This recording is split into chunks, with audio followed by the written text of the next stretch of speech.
What's going on, guys? Welcome back to Bunda Racing. So we have LimiterNats this weekend in Port Pirie. I did film a video for Malala, but I didn't get half the filming done that I wanted, so that didn't end up coming out. So we're just going to give the tow car some love, and then the barn find behind me. I don't know if you can see it, but hasn't been used since October, I think. And yeah, the got all dirt and stuff on it. So yeah, now the long process of washing the cars just to go to a dust bowl and get dusty again, but got to look good when you get there. That's the main thing.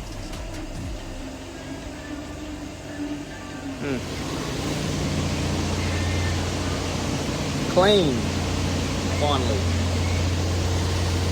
I just rinsed that because I only washed it the other day. But yeah, now I'm going to go park it up in the driveway and then leave early tomorrow morning to LimiterNats in Port Pirie. It's only like an hour away, so leave fairly early, get there, unload, get it scrutineered and send it. Hopefully come away with something good.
ready? Yeah. Alright, what's your name? What's your car? Name's Jared May. This is Terrible. It's a stock barrow with a set of extractors, EB trans, which now has many neutrals and 410s in the back, tuned by Spall and Boost. Makes 638 Newton meters and 172 kilowatt with Commodore rims. It's got Commodore parts on it, that's why it's Is that why it broke? up. Yeah. And that's pretty much it.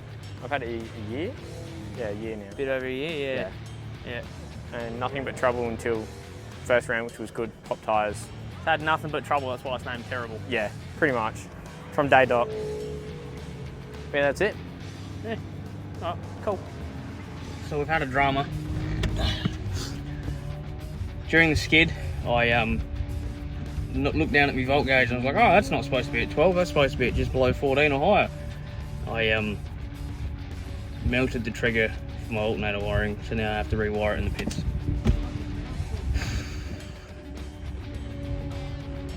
Yeah.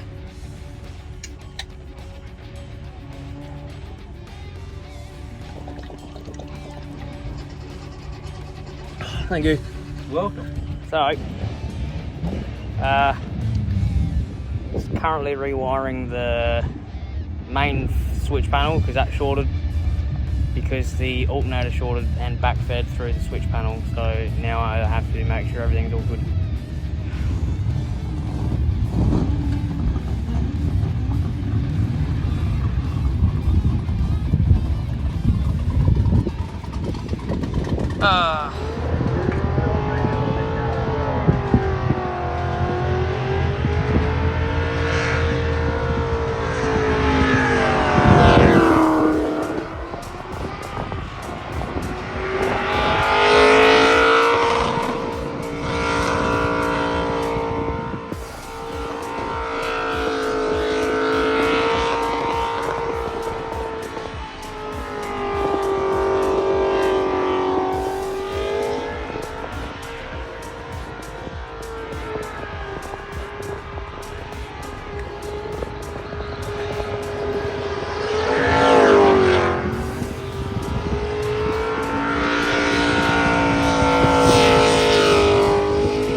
Unfortunately, I didn't make finals, but I couldn't have done finals anyway because I'm pretty sure I've melted a valve. Yeah, it's just one of those things. We changed the plugs, turned it over with no plugs in it, everything was fine. Changed the plugs, started the first try because it was sitting there 2 hours and it was still hot, wouldn't start. And it's just one of those things, so I'll pull the head, have a look at it, and then hopefully it'll be good for gas nats.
Oh, this is what started it all. It's all just melted. It's I don't know if it'll focus. It's all melted. So that's all been replaced. Then went out for round 2. So this was reading about 115-ish, because my temperature gauge reads in Celsius.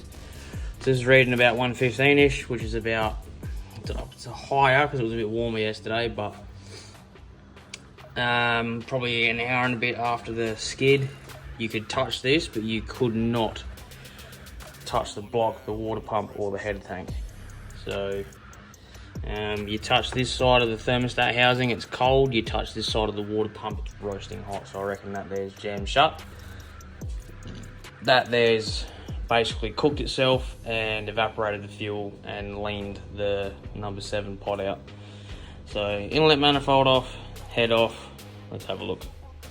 Alright, so to test my theory, I pulled the thermostat out, drained this. This is broken anyway, it's got a snap mount down there I need to fix. So before I pull the head off, I'm just gonna double check that. So inside, I'm currently boiling the kettle. And kettle.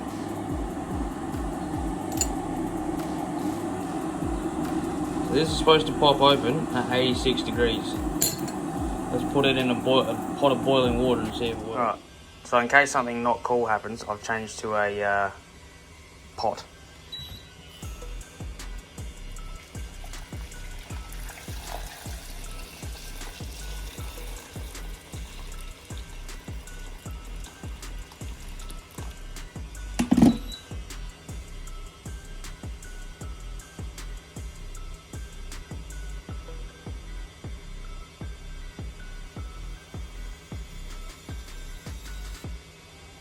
So this was boiled, like properly boiling water at 100 degrees. You can see the steam, and it's pretty warm today, so.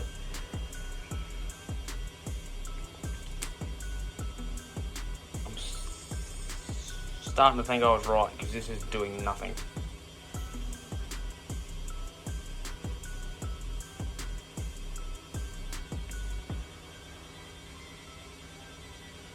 Alright, so as you've just seen, clearly it was this little annoying thing that's caused the engine to overheat, unbeknownst to me, because the temperature gauge looked normal. So now I have to pull it down and find out what's wrong with it. So, yay! Time lapse.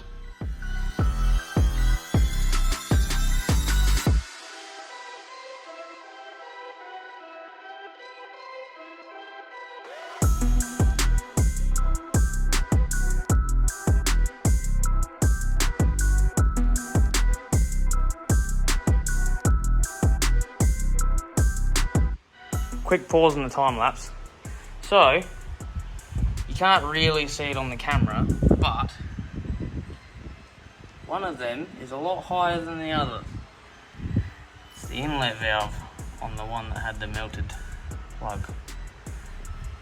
So I think that might be my issue. Fingers crossed it's something as simple as that, and it hasn't done any damage to the actual block or engine, other than the head.